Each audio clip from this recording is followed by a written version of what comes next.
All right, so this is going to be another movie review. This one's called Nightmares in Red, White, and Blue. Giving it 3 out of 5 stars. I thought it was annoying with all the political commentary from all the communists in this one. It should have been called a Red Scare movie, because all the communists in this one are commenting about how great their philosophy is.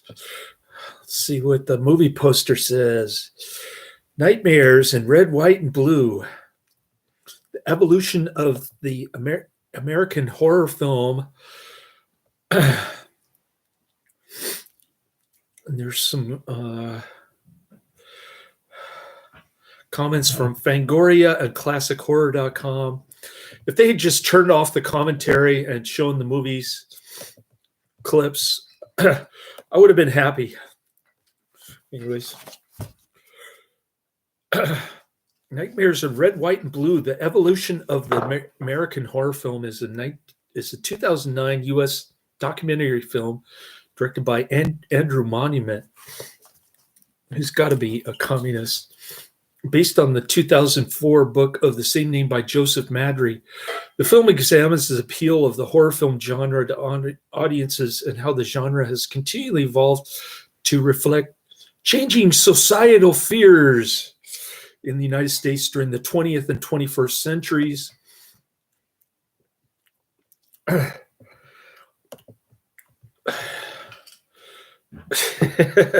Adrian's in the chat room again. Before it was strictly Karate Man. I don't know what happened to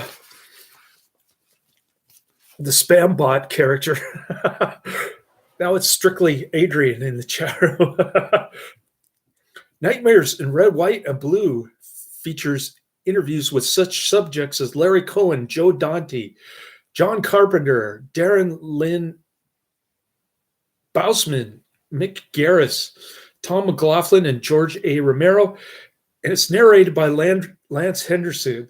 If I hear Lance Henriksen say life, liberty, and the pursuit of happiness one more time, I'm going to barf. It has received generally positive reviews.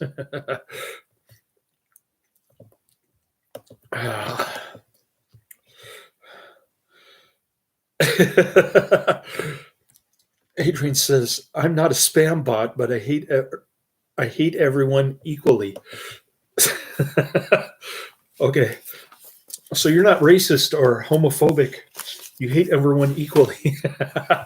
The documentary mainly focuses on the evolution of the horror film genre in the United States, how horror films have adapted over time in accordance with the changing fears of the U.S. public, and the connections between major events in the U.S. and the attraction that horror films have to movie-going audiences. The film features interviews with a number of filmmakers, producers, and historians: Darren Lynn Bousman, John Carpenter, Larry Cohen, Joe Dante, Dennis Fisher, Mick Garris, Tom McLoughlin, John Kenneth Muir, George A. Romero, Roger Corman, Tommy Timtone, and Brian Usna. The silent era of the film that thrived until the late 1920s is discussed, with connections being made between World War I soldiers returning home with deformities and films featuring disfigured humans as antagonists, such as The Phantom of the Opera. With the dawn of the sound era, European filmmakers like James Whale adopted European horror literature for U.S. audiences, as in the case with Frankenstein. However, by the advent of World War II and the atomic age, widespread paranoia about nuclear weapons gave birth to B movies in the 1950s, like Tarantula and Creature with the Atom Brain. It is stated that horror films in the 1960s and 1970s became more violent and sexually explicit, with films such as, like I said, they should have just left the film clips without the commentary, with films such as Night of the Living Dead, The Texas Chainsaw Massacre, and various exploitation films being used as examples, like Blood Feast. I was surprised to see Blood Feast in this one. It's also noted that the horror film genre garnered mainstream recognition due to works like The Exorcist and Jaws. The horror subgenre of slasher films is then explored. Videodrome, The Stuff, and The Lib are highlighted as satirizing consumerism, commercialism, and the rise of home video in the 1980s. And more importantly, Ronald Reagan, according to John Carpenter. And Roddy Piper confirmed that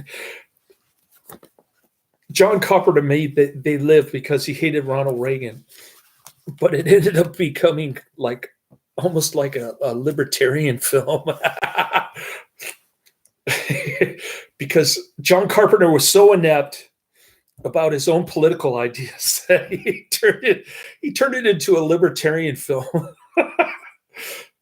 Parallels are drawn between the charisma and actions of villain Freddy Krueger of the Nightmare on Elm Street franchise and former U.S. President Ronald Reagan. So Freddy Krueger is actually Ronald Reagan in this movie. I've already reviewed Freaks. I'll send you the link. Let me pull it up on my channel. Hang on. You keep asking me about Freaks, and I keep sending you the link. I'm talking to Adrian now. I thought Freaks was overrated. I didn't like it that much. I'm sorry. I know you probably like it more than I do, but everybody's different. To each his own. I'm not saying it's a bad movie. I just thought it was overrated a little bit. Sensus Fidelum, Our Lady of Sorrows and Healing. Oh, we went to Latin Mass for the first time in 3 months. My son wanted to go to confession.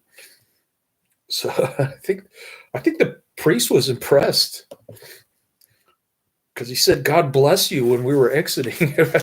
This was the same priest that we disrupted his mass when my son fainted because he was allergic to the juniper Christmas tree.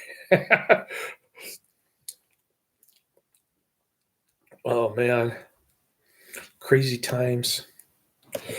All right, I'm trying to get on my channel dashboard and it's taking forever. Okay, Freaks.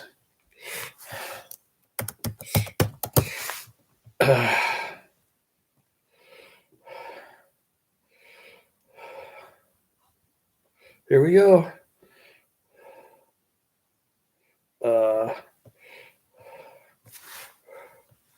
Details.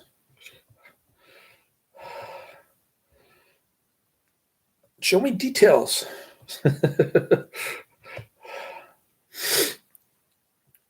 All right. Where's the link? Here's the link. Video link. Here you go.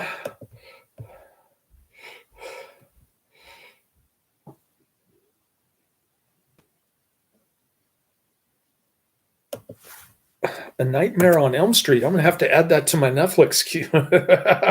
I've never seen that. Here's my Freaks review.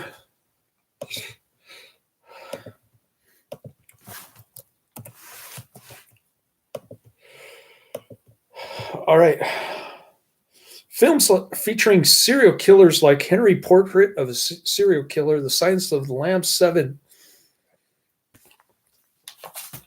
which I watched on the big screen, but I wasn't really paying attention, and American Psycho are raised as examples of works featuring disturbed but mortal and visually human characters or inversions of the American dreamer.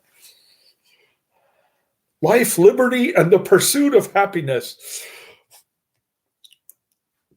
Following the terrorist attacks of September 11, 2001, and the commencement of the Iraqi War, it is stated that remakes like 2003's The Texas Chainsaw Massacre, 2004's Dawn of the Dead begin to present their monsters as faster and more sadistic than ever before.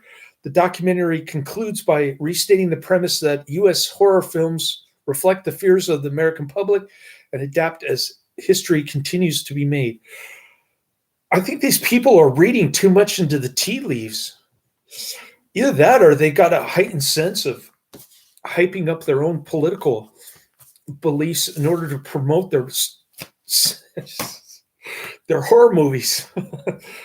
Certainly that's the case with Roger Corman. I know that's the case.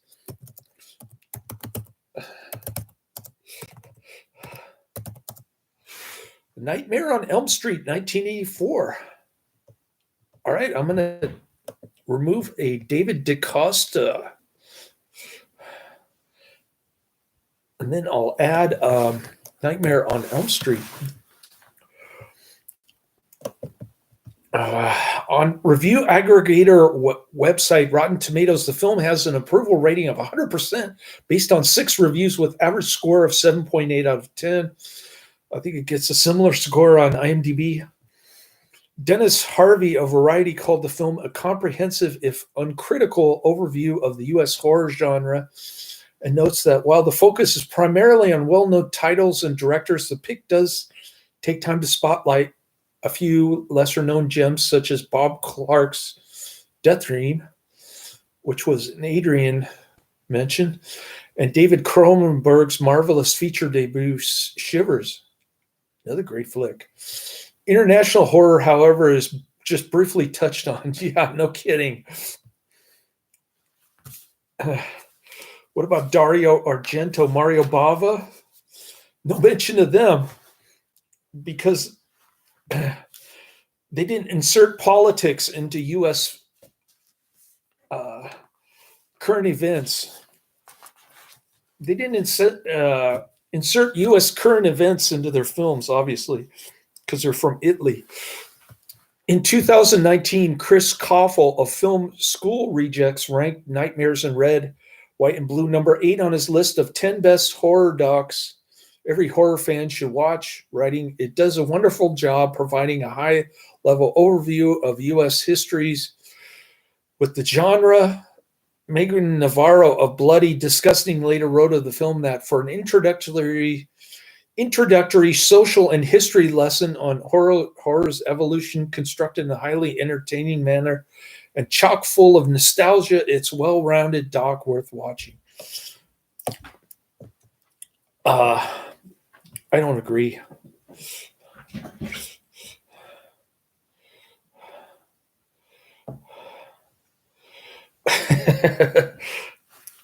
Yeah, we love David Cronenberg on this channel.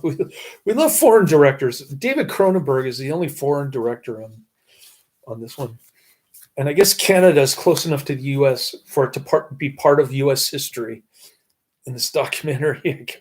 I guess. I don't know. You got me. My first day on my new job is tomorrow. And I'm working 10 to 6:30. Then I get to sleep in. Then I get to work graveyard after I pick him up. So I don't know if it's going to be crazy work week with people asking me to do extra work above and beyond the 40 hours, but I hope so. That's what I'm hoping for. I think I've got enough energy drink to last me until next week. Cross my fingers. All right, Fearmakers Collection Disc 3, I'm giving 5 out of 5 stars. Although the last 2 directors I've never heard of, Robert Wise and the other guy who worked with Val Newton, I forgot his name. All right, 3 out of 5 for Nightmares in Red, White, and Blue. 5 out of 5 for Fearmakers Collection.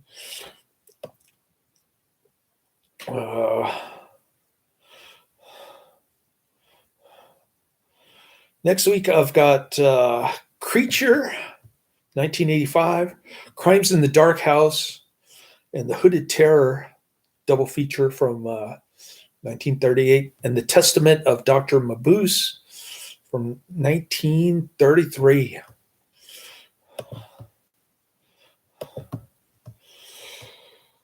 All right. So I'm going down to the bottom of my Netflix DVD queue. See what we got here. I'm going to delete When Puppets and Dolls Attack from 2005. Get rid of that one.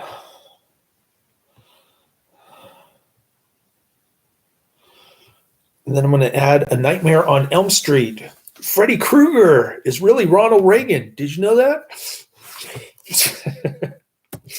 You wouldn't know that until you saw this film.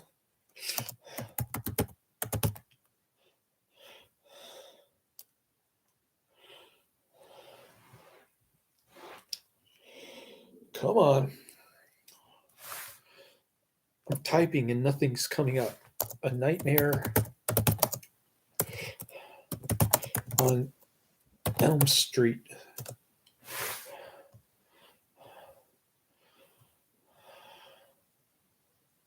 All right. That one's at number 500 on my queue. Now let's look at Henry Portrait of a Serial Killer 2. Is that what it's called?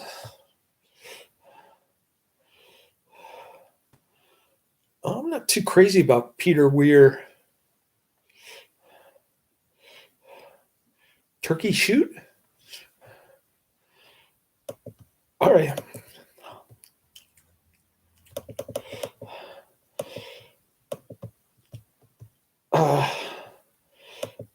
Adrian's busting out with the mentions, and I can't keep up. He's like Karate Man. But I'm going to end this video. I'm not going to go through my list, although I did add 3 more. So next one on my list is Moon of the Wolf. Laters.